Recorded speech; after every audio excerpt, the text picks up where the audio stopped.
आज से भक्ति विशेषांक में एक मैं बाबा बताना चाहूँगा जय भोलेनाथ की। अधिकतर लोग मैंने देखा है कि शिव को पूजते हैं, शिव जी को पूजते हैं क्योंकि उनकी भक्ति उनको आसान लगती है। पर एक बात ध्यान रखना मेरे भाई, शिव की ही भक्ति सबसे कठिन और सबसे कठिन राह जाने वाली है। शिव भगवान जो है हमारे अहंकार की भक्ति नहीं मानते, अहंकार की भक्ति बिल्कुल नहीं मानते। उन्होंने रावण के बारे में तो आप जानते हैं। अब आपको एक इंद्र के बारे में बताता हूँ जिसमें भगवान उनका इंद्रदेव का घमंड तोड़ने के लिए उन्होंने एक अवधूता अवतार लिया था।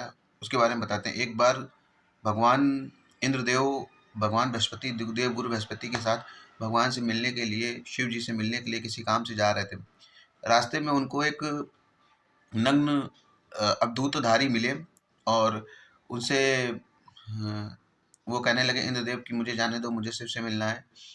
तो उन अवधूतधारी ने कहा तुम्हें शिव से मिलना है तो शिव से क्या प्रयोजन है तुम्हें, तुम मुझसे ही मिल लो। इस पे इंद्रदेव क्रोधित हो गए, बोले कि तुम मुझे जानते नहीं हो, मैं देवताओं का राजा इंद्र हूँ और तुम मुझे यहाँ पे रोक रहे हो। तो उसमें अवधूतधारी कहते हैं तुम हो के राजा, मुझे क्या करना, तुम्हें शिव से मिलना है, तुम पहले मुझसे बात करके जाओ। तो इस पे जो इंद्रदेव भगवान थे वो बहुत ही ज़्यादा क्रोधित हो गए और उन्होंने अपना ब्रज उठा करके उनके ऊपर मारना चाहा। जैसे ही उन्होंने अपना ब्रज उठाया, उनका हाथ स्तंभित हो गया। वो जड़ का जड़ वैसे ही रह गया, वो हाथ आगे ही नहीं बढ़ा पा रहे थे।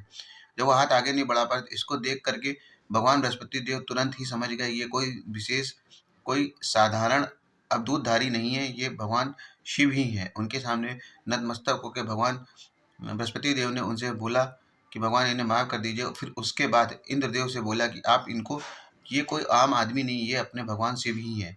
इस पर इंद्रदेव ने भगवान शिव की अपने शब्दों में स्तुति की। जब स्तुति करने के बाद भगवान शिव ने अपना एक जो रूप में थे वो साधारण रूप में आ गए और साधारण रूप में आने के बाद उन्होंने कहा कि हे इंद्र, मैं अहंकारियों की पूजा को स्वीकार नहीं करता और अहंकार मेरी पूजा करते करते अगर अहंकार भी आ जाता है तो मैं उसे त्याग देता हूँ।